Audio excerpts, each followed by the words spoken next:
They thought a petty HOA fine would make me bow down to their power-hungry demands, not knowing they just picked a fight with the chief of police. But what happens when I uncover their illegal operation, targeting our community's hard-working first responders, and decide it's time for the hunter to become the hunted? Welcome to my channel. Comment below where you're watching from. I'll never forget that morning. It started just like any other day, but ended up changing our whole neighborhood forever. As I walked out to my car, ready for another day at the police station, I spotted something bright green stuck under my windshield wiper. At first, I thought it was just another takeout menu, but my heart sank when I realized it was an HOA violation notice. $79 for improper lawn maintenance. You've got to be kidding me. I stood there in my uniform, coffee in hand, staring at my lawn. It looked exactly like it had for the past 15 years I'd lived here. The grass was green, healthy, and recently mowed. Sure, maybe it wasn't perfect like a golf course, but it was neat and well-maintained. That's when I heard the distinct sound of high heels clicking on the sidewalk. "Good morning." The voice was sugary sweet but had an edge to it that made my teeth hurt. Karen Mitchell, our newest HOA board member, was doing her morning inspection walk with her tablet in hand. She'd moved in 6 months ago and immediately started campaigning for a board position. Now, 3 weeks into her role, she was making everyone's life miserable. "Miss Mitchell," I nodded politely, holding up the notice. "Mind explaining this? My lawn meets all reasonable standards." She barely looked up from her tablet. Section 7, Paragraph 3 of the HOA Guidelines clearly states that grass height must not exceed 3 inches. Yours is approximately 3.5 inches. She said this while tapping away at her screen, probably documenting another violation somewhere. I took a deep breath, remembering my training and dealing with difficult people. "I've been a bit busy this week with a major case at work. I'll mow it this weekend." "Rules are rules," she chirped, finally looking up. "The fine doubles if not paid within 72 hours. Oh, and you might want to do something about those garden gnomes. They're not on the approved decoration list." My garden gnomes? The ones my late wife had collected? I felt my blood pressure rising, but kept my voice steady. "I wasn't aware we needed approval for garden decorations that have been here for over a decade." "New board, new rules," she waved her tablet cheerfully. "We're bringing this neighborhood into the modern age. No more tacky decorations lowering property values." As she clicked away down the sidewalk, I noticed she was stopping at Sarah's house next door. Sarah was an ER nurse who'd just finished a grueling night shift. The last thing she needed was Karen's morning harassment about her garbage bins being out too long. I watched as Karen started taking photos of Sarah's property, and something inside me shifted. This wasn't just about my lawn or my gnomes anymore. In my 25 years of law enforcement, I'd learned to spot patterns of harassment and abuse of power. Karen wasn't just being strict. She was targeting specific residents. Back in my car, I pulled out my phone and started scrolling through the neighborhood Facebook group. The complaints about Karen were piling up. Mark, the firefighter on the corner, had been fined for his kid's basketball hoop. The elderly couple across the street got a violation for their unapproved rose bushes. Even the local teacher had been cited for parking his car in his own driveway because it was too old and unsightly. I was about to pull out of my driveway when I spotted Karen taking more pictures of my gnomes. She didn't know it yet, but she'd just made a serious mistake. See, being chief of police had taught me one very important thing. Sometimes, the biggest crimes aren't the ones that make headlines, but the small injustices that chip away at a community's spirit. As I drove to work, my mind was already forming a plan. Karen thought she had all the power, but she had no idea who she was really dealing with, or what I would discover when I started digging into her perfect facade. 2 days after finding that ridiculous lime green ticket, I couldn't believe my eyes. There they were, 2 black SUVs with HOA security plastered on the sides, completely blocking my driveway. I'd just finished a brutal double shift dealing with a bank robbery downtown, and all I wanted was to park my car and get some sleep. But no, Karen Mitchell had other plans. I watched through my windshield as she strutted across my front lawn in her designer suit, tablet in hand, taking pictures of everything from my garden hose to my welcome mat. Each flash of her camera made my blood pressure rise a little more, but I kept my cool. 20 years on the force taught me that losing your temper never solves anything. "Excuse me," I called out, stepping out of my car. "You're blocking my driveway and I need to get to my garage." Karen spun around, her perfectly styled blonde hair swishing like a shampoo commercial. "Well, if it isn't Mr. Johnson, our neighborhood's most persistent rule breaker." She tapped her tablet screen with her long red nails. "Let's see. Unpaid fine for lawn height violations, unapproved garden gnome placement, and now," she paused for dramatic effect, "non-regulation mailbox color?" I couldn't help but laugh. "Non-regulation mailbox color? The mailbox is white. It's been white for the 15 years I've lived here. According to our new guidelines approved last week, all mailboxes must be painted. Pristine pearl white from the Anderson Paint Company collection. Your mailbox is clearly classic white, a completely different shade." She smiled like she just solved a murder case. I pulled out my phone and started recording. "Karen, I understand you're new to the neighborhood, but these security vehicles are parked illegally. They're blocking access to my property, which is a violation of City Ordinance 2345. Her smile flickered for just a second. "I have full authority as HOA board member to enforce our community standards. These security officers," she gestured to two guys in ill-fitting uniforms leaning against their SUVs, "are here to ensure compliance." That's when I noticed something odd about their badges. They looked almost like real police badges, but not quite. As chief of police, I knew every licensed security company in our jurisdiction, and Mitchell's Security Solutions wasn't one of them. I took a deep breath and decided to try reason one more time. "Look, I get that you're trying to maintain property values, but blocking someone's driveway over a $79 fine isn't just unreasonable, it's illegal. I'd hate to have to escalate this." Karen's face turned the same color as her nails. "Is that a threat, Mr. Johnson? Because I have photos documenting every violation on your property, and the HOA board will be very interested in your aggressive attitude." She turned to the security guards. "Make a note of his threatening behavior." As they fumbled with their notepads, I noticed their shoulder patches were peeling off. They looked like they'd been printed at a local copy shop. Something wasn't adding up here, and my cop instincts were kicking in hard. I pulled up the city's business license database on my phone, keeping one eye on Karen as she continued photographing my property. 3 taps later I had what I needed, or rather what wasn't there. No licensed security company registered under her name or her brother's, who I'd seen at the last HOA meeting wearing a similar uniform. Just then Mrs. Garcia from next door came rushing out of her house in her nurse's scrubs. "Chief Johnson, I am so glad you're here. They've been blocking my driveway too, and I'm late for my hospital shift." I watched Karen's face closely as she heard the word chief. Her eyes widened just slightly and her tablet nearly slipped from her fingers, but instead of backing down she lifted her chin higher. "Your title doesn't matter here, Chief Johnson. HOA rules apply to everyone equally. Now if you'll excuse me, I need to document a few more violations before I process the additional fines for your uncooperative behavior." As she walked away, clipboard clutched to her chest like armor, I knew this was far from over. In fact, it was just the beginning. I had a feeling Karen's perfect HOA world was about to get a lot more complicated, especially once I started looking into exactly how these new security measures got approved. I never expected a simple lawn dispute to uncover something so disturbing in our peaceful neighborhood. It started when Sarah, an ER nurse who lives 3 houses down, knocked on my door at 6 a.m., still in her scrubs and fighting back tears. She'd just finished a brutal overnight shift dealing with a bus crash, only to find her entire front yard plastered with bright orange violation notices. "Chief," she said, her hands shaking as she held up the stack of papers, "they threatening to put a lien on my house because my garbage bin stayed out for an extra day while I was working a double shift during the crisis."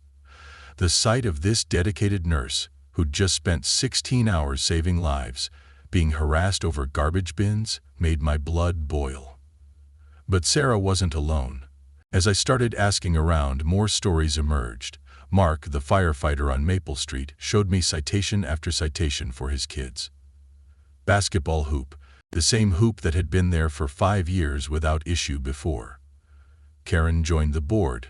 The Martinez family got fined because their Christmas lights stayed up 2 days past Karen's arbitrary deadline. They'd been at their grandmother's funeral. I sat at my kitchen table that evening, spreading out all the complaints like pieces of a puzzle. The pattern was clear as day. Karen wasn't just being picky, she was specifically targeting homes where people worked long or irregular hours. First responders, nurses, doctors, firefighters, people who couldn't always be home to jump at her every demand.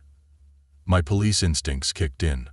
I started mapping out every citation issued in the past 3 months, since Karen took power. The cluster of violations formed a clear pattern around homes of emergency workers and those who'd opposed her during the HOA election. This wasn't random. This was calculated harassment. Then my phone buzzed. A text from Tom, my deputy, who lived in the next subdivision. "Chief, you're not going to believe this. Remember that flooding issue last spring? Just found out Karen's brother's company got the contract for drainage repair. Cost 3 times what the other bidders quoted." I leaned back in my chair, thinking about how Karen had laughed in my face earlier that day when I tried to reason with her about my own fine. "Rules are rules," she'd said, that smug smile never leaving her face. But now I understood these weren't rules. This was a power trip, and possibly something even more sinister. Just then my doorbell rang. It was Mrs. Chen from across the street, an elderly widow who'd lived here longer than anyone. "Chief," she whispered, looking over her shoulder nervously. "I saw them installing cameras on the streetlights today. They didn't ask permission. Karen says it's for security, but they're all pointed at specific houses, including yours." My jaw tightened. Unauthorized surveillance in my jurisdiction? Now Karen wasn't just being a nuisance. She was potentially breaking the law. But I needed more proof before I could act. If I moved too quickly, she'd play the victim, claim I was abusing my position as chief. As I walked Mrs. Chen home, I spotted Karen in her driveway, talking to 2 men I'd never seen before. They wore uniforms from her brother's security company, but something about them seemed off. My gut told me there was more to this story, and in 20 years of police work, my gut had rarely been wrong. I closed my eyes, remembering what my mentor used to say: "The bigger they are, the harder they fall." Karen had built herself a little kingdom of fear and intimidation, but she'd made one crucial mistake. She'd gotten too confident, too sloppy. She didn't realize that while she was watching us, we were watching her too. The real question now wasn't just about stopping Karen. It was about exposing the whole corrupt system she'd built. As I looked at the growing pile of evidence on my desk, I knew tomorrow would be a very interesting day at the HOA emergency meeting, especially when they discovered who had just been quietly appointed to the county's Housing Authority Oversight Committee. I couldn't sleep that night, thinking about how Karen had been treating everyone in our neighborhood. Something didn't feel right about the whole situation. While drinking my morning coffee, I remembered an important lesson from my early days as a rookie cop. Follow the money. The security company blocking my driveway had seemed oddly eager to do Karen's bidding, and their uniforms looked suspiciously new. At work, I asked Jenny from our records department to run a basic business check on the security company. Elite Neighborhood Watch Services. Within minutes, my suspicions grew stronger. The company had only been registered 3 months ago, right after Karen joined the HOA board. The owner's last name matched Karen's maiden name, and the business address led to a P.O. box instead of a real office. I drove by Sarah's house on my lunch break. She was just getting home from her hospital shift, looking exhausted. "Chief?" she called out when she saw me. "They left another notice this morning. I can't keep paying these fines on a nurse's salary." She showed me a stack of violation notices, all signed by Karen, all citing obscure HOA rules that seemed to target working people specifically. Back at the station, I dug deeper into public records. Karen's brother Tom Mitchell had a history of failed security companies in 3 different states. Each time, complaints had been filed about aggressive tactics and unauthorized vehicle blocking, but they'd always disappeared before any real investigation could start. My next stop was the county clerk's office. The friendly clerk, Mrs. Rodriguez, helped me pull HOA registration documents from the last 6 months. Flipping through the pages, I found exactly what I needed. Karen had never disclosed her family connection to the security company when bidding for the HOA contract. That was a clear violation of the HOA's own conflict of interest rules. But the real goldmine came when I checked Karen's home business registration. She'd been running a daycare center from her garage, caring for 6 kids at a time. The HOA rules strictly prohibited commercial activities, the very same rules she'd been using to fine other neighbors for having home offices. Even better, she didn't have proper childcare licensing from the state. My phone buzzed with a text from Mark, the firefighter. "Chief, you need to see this." He sent me photos of Karen's security company cars parked in fire lanes around the neighborhood.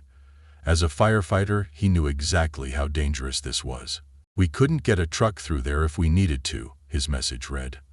I spent the rest of the afternoon building my case. Property maps showed Karen had extended her back fence 2 feet beyond her property line. Security camera footage from my cruiser proved her company had blocked emergency vehicle access multiple times.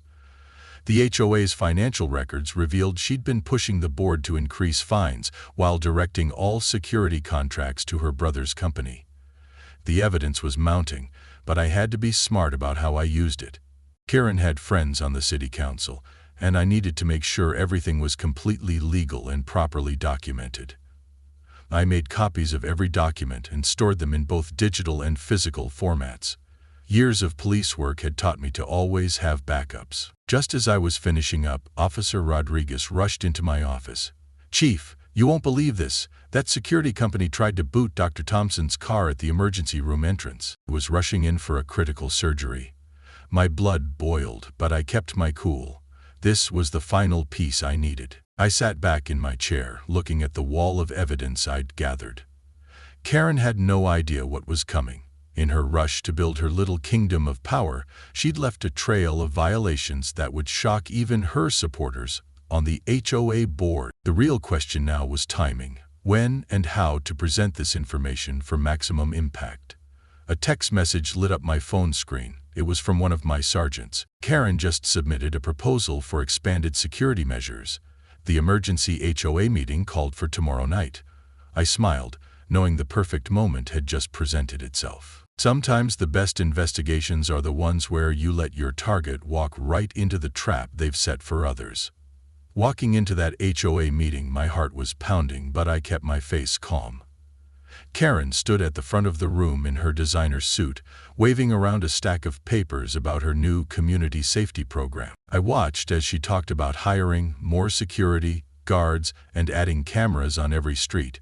The whole room seemed tired of her rules, but everyone was too scared to speak up. I waited until she finished her speech about protecting our property values. Then, just as she asked for votes, I raised my hand. The familiar weight of my badge in my pocket gave me strength. "Before we vote," I said, standing up slowly, "I think there's something everyone needs to know." Karen's eyes narrowed, not recognizing me out of uniform. "I'm Chief Anderson, and I've been investigating some concerning issues." I pulled out my own stack of papers. Property records, business licenses, and photos. The projector clicked on, showing Karen's illegal home business set up clear as day. "These pictures show an unlicensed daycare operation running out of your house, Mrs. Mitchell. That's against both HOA rules and state regulations." Karen's face turned red. "How dare you? This is private property." "Public records aren't private," I replied calmly, changing to the next slide. "Neither is this business registration showing your brother owns Safe Shield Security, the same company now patrolling our streets without proper licensing." The room erupted in whispers. I continued. "While you've been fining Sarah Thompson, our local ER nurse, for leaving her trash bins out an extra hour after her night shifts, you've been running an illegal business. While you cited Mark Rodriguez's kids for their basketball hoop, your security company has been operating without permits." Mrs. Chen from down the street stood up. "She fined me $200 for my Chinese New Year decorations." Others joined in, sharing their stories of Karen's targeted harassment. Karen tried to grab her papers and storm out, but the HOA president, Mr. Jenkins, blocked the door. "Not so fast, Karen. We need to discuss this." I shared evidence of every unfair fine, every made-up rule, and every double standard. The room got louder with each revelation. Parents who'd been fined for their kids' chalk drawings spoke up. Senior citizens shared how they'd been harassed about their garden, gnomes, and bird baths. And here's the biggest problem, I said, showing the final slide. The security company has been writing tickets and blocking driveways without any legal authority to do so. That's impersonating law enforcement. A serious offense. Karen's perfect mask finally cracked. You can't prove anything. I was making this neighborhood better. These people need rules. Rules apply to everyone, I replied, including you. The room burst into applause. Mr. Jenkins called for an emergency vote, and hands shot up across the room. Karen wasn't just removed from the board, she was banned from ever serving again. As she finally pushed past everyone to leave, she turned back with tears of rage in her eyes. "This isn't over," she shouted. But looking at our united neighbors, I knew it was. Sometimes justice wears a badge, and sometimes it just needs someone to stand up and tell the truth. I walked into that HOA meeting room with every piece of evidence, carefully organized in my folder. The room was packed. I'd never seen so many neighbors show up before. Karen sat at the front table, tapping away at her tablet like she owned the place. She didn't even look up when I entered. "Before we vote on the new security measures," I announced, standing up from my seat in the back, "I'd like to address the board." Karen's head snapped up, her eyes narrowing as I walked to the front. "For those who don't know me, I'm James Mitchell. I've lived here for 15 years and I'm also the chief of police for our city." The whispers started immediately. Karen's tablet slipped from her hands, clattering on the table. I could see her brother, the security company owner, shifting uncomfortably in his chair by the door. Over the past 3 months, there have been 47 fines issued in our community. 35 of them were given to first responders and essential workers. I pulled out my first piece of evidence, a color-coded map showing every site and house. Notice any pattern? The board members leaned forward, studying the clusters of red dots. Mrs. Thompson, a retired school principal and longest-serving board member, adjusted her glasses with trembling hands. "But that's not all," I continued, pulling out more documents. "The security company hired to enforce these citations, Mitchell Security LLC, isn't just unlicensed, it's operating illegally, under our state's private security contractor laws." Karen's brother stood up, heading for the door, but 2 uniformed officers I'd stationed outside were already waiting. Karen jumped to her feet. "This is ridiculous. You can't use police resources for personal vendettas." "You're right," I smiled. "That's why everything I'm presenting tonight came from public records and legal channels, including the documents showing your home-based business that violates Section 7 of our HOA agreement."